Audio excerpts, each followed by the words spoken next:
पहले से तय स्टेप्स जो किसी प्रॉब्लम को सॉल्व करते हैं, ऐसे पहले से तय मेथड्स को एल्गोरिथम कहते हैं। तो क्या आपको पता है कि ये एल्गोरिथम कितना मायने रखता है किसी प्रॉब्लम को सॉल्व करने में? तो आइए इस एल्गोरिथम के महत्व को समझते हैं। एल्गोरिथम यानी predefined steps to solve a problem. ये एल्गोरिथम इतना मायने रखता है कि सिंपल से सिंपल कैलकुलेशन, दिखने वाली सिंपल से simple calculation, suppose this one,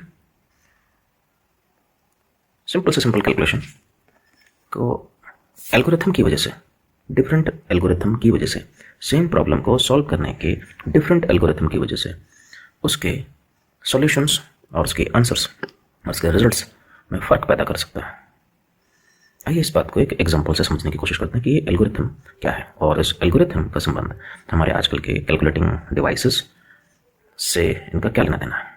even हम जिन डिवाइसेस का इस्तेमाल करने जा रहे हैं ये है मोबाइल और दूसरा है डिवाइस कंप्यूटर। डिवाइस और कंप्यूटर, ये मोबाइल और कंप्यूटर में हम जिन चीज़ों का इस्तेमाल करेंगे, तो मोबाइल में हम इस्तेमाल करेंगे कैलकुलेटर का और कंप्यूटर में भी हम उसके कैलकुलेटर का इस्तेमाल करने वाले हैं। यहाँ पर ध्यान देने वाली बात यह है कि कंप्यूटर की कैलकुलेटर और मोबाइल का कैलकुलेटर और उसमें भी अलग अलग टाइप होते हैं कि एल्गोरिथम में बहुत फ़र्क होता है। और अगर फ़र्क है तो ये समझ लीजिए कि आपकी सिंपल से सिंपल कैलकुलेशन के रिजल्ट्स में बहुत अंतर आता है। अब आखिर इन कैलकुलेशन के अंतर को समझने का क्या अर्थ है? अगर ये कैलकुलेशन जब तक आप एक नॉर्मल कैलकुलेशन में कर रहे हैं तो वो सही है गलत है क्या फ़र्क पड़ता है? कोई खास फर्क नहीं पड़ेगा।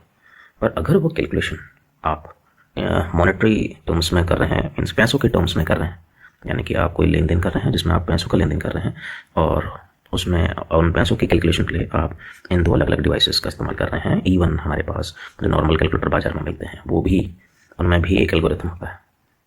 एल्गोरिथम का मतलब प्री डिफाइंड स्टेप्स, पहले से तय तरीका जिससे किसी प्रॉब्लम को सॉल्व किया जा रहा है वो वैसे ही सॉल्व कर रहा है और इसके भी कुछ फॉर्म्स होते हैं। तो फिलहाल इतना समझिए, तो हम ये करके देखेंगे।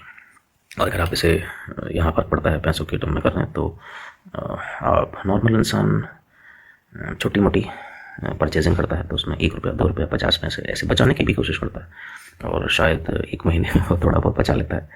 लेकिन शायद अगर वो इस बात को नहीं समझता तो वो इतना ज़्यादा उसका नुकसान हो जाएगा, जिसको सिर्फ वो लोग बहुत आसानी से समझ लेते हैं जो इस एल्गोरिथम के प्रोसेस को समझ पाते हैं। तो वहाँ पर किसी के साथ बहुत बड़े स्तर से धोखा हो सकता है और इतना ज़्यादा हो सकता है जिसमें आपको पता ही नहीं चलेगा, ख़ास तौर पे जब आप बड़े लेवल की परचेजिंग करते हैं तो आप इस बात को कभी गौर ही नहीं करते। ये एक सिंपल सा मैथमेटिकल एल्गोरिथम प्रॉब्लम है। इसके अलावा भी बहुत मेथड्स होते हैं जिससे बहुत सारी चीज़ें करवाई जाती हैं। तो अंततः इससे एक बात समझ में आती है कि आखिर हमें क्यों चीज़ों के बारे में जानना चाहिए। कहते हैं ना क्यों जानना है, क्यों जानना है, तो उसके पीछे कुछ ये रीजंस हैं। तो चलिए शुरू करते हैं। तो पहला कैलकुलेशन, हम इस कैलकुलेशन का इस्तेमाल करेंगे। सिंपल है, सिंपल देख रहे होंगे आप, ऊपर है आपका 200 × 200 + 200 और दूसरा है आपका 200 + 200 × 200। तो नॉर्मल जो छोटे मैथमेटिक्स हम लोग जैसे कर ही लेते हैं तो उसमें ऐसे भी पता चल रहा है कि इसमें क्या प्रॉब्लम आएगी, सीक्वेंस की प्रॉब्लम आएगी। अगर आप सेम पहले 200 को 200 के साथ मल्टीप्लाई कर लेंगे तो कुछ आएगा और फिर इन प्लस 200 करेंगे तो कुछ आएगा। अक्सर हम इस सीक्वेंस को सही मानते हैं, ध्यान रखना, सही मानते हैं। ये फर्दर स्टडीज़ के लिए हम बता रहे हैं। इसका मतलब ये है कि जो हम मानते हैं उसमें भी समस्याएं होती हैं, पर वो बात हमें कैसे पता चलेगी यहाँ प्रॉब्लम है। तो उसके लिए भी बहुत सारी चीज़ें हैं। अब नेक्स्ट दूसरा है, ये सेकेंड है 200 + 200, यानी कि पहले हम 200 को 200 के साथ पहले प्लस कर देंगे, जो रिजल्ट आएगा उसको अगर हम 200 के साथ मल्टीप्लाई करेंगे तो नॉर्मल जो हम कैलकुलेशंस करते हैं, मैथमेटिकल कैलकुलेशन करते हैं, उसके अकॉर्डिंग यहाँ पर प्रॉब्लम आएगी। बॉर्ड मास वाली बात आपको पता होगी, ठीक है। तो यहाँ पर एक तो फॉल्ट ही नेचुरल आएगा। लेकिन अगर हम इस कैलकुलेशन को अपने किसी कंप्यूटिंग डिवाइस से सॉल्व करते हैं तो उसका आंसर वो प्रॉपर अपने एल्गोरिथम के थ्रू कर रहा होता है। अब ये एल्गोरिथम आपको नहीं पता होता कि ये एल्गोरिथम क्या है और आपको नहीं पता कि कौन से कैलकुलेटिंग डिवाइस में कौन सा एल्गोरिथम यूज़ हो रहा है, इतना ध्यान नहीं दिया जा पा रहा होता है। तो चलिए करके देखते हैं और इस अंतर को जानने की कोशिश करते हैं कि एल्गोरिथम कितना मायने रखता है। तो सबसे पहला था 200 × 200, तो 200 × 200 + 200, तो ये रहा, ठीक है, दिख रहा होगा आपको, इट इज क्लियर। 200 × 200 + 200, तो आपको आंसर दिख रहा होगा, ये है 40,200। तो अभी हमने पहले इनटू किया है, फिर अब हम इसमें क्या कर रहे हैं, इसका रिवर्स करके देखते हैं। तो आंसर आ रहा है कितना है, 40,200 ये आंसर आ रहा है, और ये करेक्ट वाला, ये बॉड मास के अकॉर्डिंग है। ठीक है, पहले मल्टीप्लाई करते हैं उसके बाद प्लस करते हैं। अब इसको हम थोड़ा सीक्वेंस बदल रहे हैं, और सेम हम कैलकुलेटिंग डिवाइस है, दिस इज कैलकुलेटिंग डिवाइस, और इसके थ्रू ही कर रहे हैं। तो इसकी जो एल्गोरिथम है वो इसको फिर से आंसर का डिस्प्लेस करती है। तो अब हम करेंगे 200 प्लस 200 मल्टीप्लाई बाय 200। तो अब हमने सीक्वेंस बदल दिया, तो पहले प्लस और उसके बाद मल्टीप्लाई 200 किया है। तो आंसर में गलतियां होनी चाहिए अकॉर्डिंगली, बट ये कंप्यूटिंग डिवाइस में ये भी कंसेप्ट होता है कि देखिए ये अपना एक एल्गोरिथम को फॉलो करता है और सेम आंसर बॉडमास एल्गोरिथम को फॉलो करता है, और ये वही सेम आंसर आ गया। तो इससे हमें पता चलता है हम आगे पीछे कैसे भी इसमें टाइप अप करें तो आंसर सेम ही आएगा। इससे हमें एक आदत गलत पड़ती है, और वो आदत गलत क्या बढ़ जाती है कि हम ये समझ जाते हैं कि कैलकुलेटिंग डिवाइस में आप कैसे भी कीजिए, आगे पीछे कैसे भी करें कैलकुलेशन, और वो सही करेगा। अपना एल्गोरिथम उसमें ऑलरेडी फिटेड होता है, टेस्टेड होता है, और बहुत सारी चीज़ें पेटेंटेड, तमाम अलग अलग प्रकार की बातें, ये सब होता है। तो इससे हम ये कभी सोचते ही नहीं हैं कि अगर हम डिवाइस बदल दें और डिवाइस बदल के दूसरे कैलकुलेटिंग डिवाइस का इस्तेमाल करें तो उसमें इसके आंसरों में बहुत ज़्यादा का अंतर पैदा हो सकता है, और हम इस बात को कभी गौर नहीं करते कि उसमें किस प्रकार का एल्गोरिथम सेटअप होता है। तो और एल्गोरिथम बेस्ड के आधार पर हम उसके कैलकुलेशन को कभी चेक नहीं करते।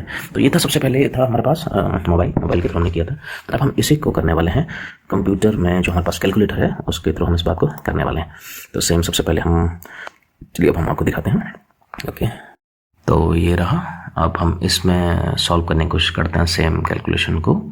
तो लिया हमने फिर से 200 इंटू 200, पहले हम प्रॉपर सीक्वेंस वाले को यूज़ करेंगे, और 200 इंटू 200 हो गया। उसके बाद प्लस, इसमें हम डायरेक्ट यूज़ कर रहे हैं, प्लस देन 200, तो इक्वल टू करते हैं। देखिए as it is same answer आया 40,200, ये सही वाला आंसर है। अब देखिए, अब हमें क्योंकि पता नहीं है तो हम क्या करते हैं इसमें, अब वैसे ही करेंगे फिर से। तो फिर से हमने ले लिया 200, और इस बार हमने सीक्वेंस बदल दी है। पहले हमने इंटू किया था, इस बार हम प्लस लगा रहे हैं, 200 प्लस 200, और फिर उसके बाद इंटू 200 इक्वल्स टू, देखिए 80,000 आया। फर्क आ गया, सेम कैलकुलेशन हो रही है, सेम कैलकुलेशन, लेकिन रिजल्ट्स में इतना डिफरेंस है। यानी इसका मतलब ये था कि अगर इससे पहले वाले को अगर हम पैसों में समझ लें कि आप कोई लेन देन कर रहे हैं जिसमें आप कुछ ऐसे ही कैलकुलेशन का इस्तेमाल कर रहे हैं, 200 इंटू 200 प्लस 200, तो आप उस समय आपका ओरिजिनल जो आपको पैसा देना होता वो होता 40,200। पर क्योंकि आपने इस बात को कभी गौर ही नहीं किया कि किसी अलग अलग डिवाइस के एल्गोरिथम में फ़र्क हो सकता है या फ़र्क होता है, और उसका रिजल्ट्स में इसमें इससे अंतर आते हैं, तो आप बहुत आसानी से 200 प्लस 200 इंटू 200 ऐसा करके देख रहे होंगे। तो देखिए आप 80,000 देखे आएंगे, और 80,000 माइनस वो था हमारे पास 40,200 था ना, 40,000 देन 200, तो इतना अगर हम माइनस करते हैं तो 39,800 का आपको नुकसान हो जाएगा। ये तो सिंपल कैलकुलेशन थी, 200 बहुत आसान था। लेकिन अगर इन्हीं को अगर हम नंबर थोड़े टिपिकल कर दें और उसके बाद सेम कैलकुलेशन करें, और ऐसी बहुत सारी परचेजिंग हम लोग लगातार करते रहते हैं, तो और ऐसे बहुत सारे मॉनेटरी टर्म्स में हम लोग ट्रांजेक्शन करते हैं, तो तब आपको पता ही नहीं चल पाता कि कितना आपको नुकसान हो चुका है। तो ध्यान दीजिए,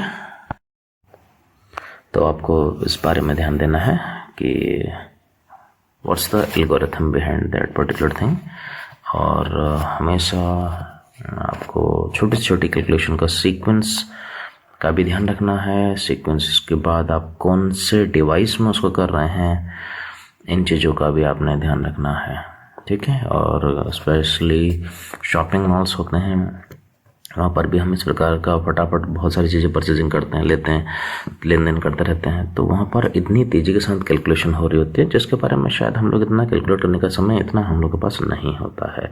जहाँ पैसे बहुत ज़्यादा है वहाँ की समस्या नहीं है, वहाँ पर तो बहुत सारी अलग चीज़ें हैं, लेकिन जहाँ पर हमें इस बारे में चिंतित होना पड़ता है, ध्यान देना पड़ता है, तो वहाँ पर ये बहुत मायने रखता है, ठीक है। तो सतर्क रहें और पढ़ते रहें, जानते रहें, सीखते रहें। धन्यवाद। तो इसमें इस बात को समझने का प्रयास करते हैं कि आखिर ऐसा हो क्यों रहा है। तो देखिए, इन दोनों एल्गोरिथम में थोड़ा अंतर बता देते हैं, इजी अंतर बताते हैं जो समझ में आ जाएगा। इसमें आप ऐसे समझ लीजिए कि ये दोनों के एल्गोरिथम में क्या अंतर है। जिसको हमने मोबाइल से किया, तो मोबाइल में का एल्गोरिथम क्या कर रहा है, वो पूरे सेट को एक साथ लिखने के बाद सारी जितने भी आप उसमें कैलकुलेशन आप टाइप अप कर रहे हैं सबको कर रहा है, देख रहा है, उसके बाद उसमें बॉड मास लगा रहा है, उसके बाद उसे सॉल्व कर रहा है। तो इसलिए वो पहले उसे मल्टीप्लाई ही कर रहा है, उसके बाद प्लस कर रहा है। इसलिए चाहे आप सीक्वेंस बदल भी दें तो भी उसका आंसर सेम आ रहा है। पर दूसरा, जैसे हमने कंप्यूटर में करके भी दिखाया, तो कंप्यूटर में जो हमारे पास कैलकुलेटर उपलब्ध है वो पुराने समय का, और शायद इसका एल्गोरिथम पुराना वाला है, जिसमें जो नॉर्मल कैलकुलेटर हमारे पास होते हैं, बाजार से भी आप लोग खरीदते हैं, उसका एल्गोरिथम और इसका एल्गोरिथम करीबन करीबन सेम है। हालांकि इसमें भी अलग अलग चीज़ें होती हैं, साइंटिफिक वे में किया जाए तो इसके अंदर दूसरा सेम उसी चीज़ में दूसरा अंदर देखने को मिलेगा। कहने का मतलब ये भी है कि सेम किसी डिवाइस में, किसी कैलकुलेटिंग डिवाइस में आपको दिखाया जा सकता है कि नहीं इसकी तो कैलकुलेशन सही आ रही है, और उसी में उसी कैलकुलेशन को फिर से गलत किया जा सकता है। तो ये अलग बात है। तो उसमें ये गलत इसलिए आ रहा है क्योंकि वो हर एक स्टेप में जो भी आप उसमें टाइप कर रहे हैं, तो हर एक स्टेप का वो सॉल्यूशन करके फिर जो रिजल्ट आ रहा है उसके साथ आप अगला जो ऑपरेशन कर रहे हैं उसके बाद उसको वो फॉलो कर रहा है, इसलिए उसमें वो गलत आ रहा है। ठीक है, तो ये था उसके पीछे की मैथमेटिक्स और एल्गोरिथम, तो थोड़ा ध्यान दें। Thank you.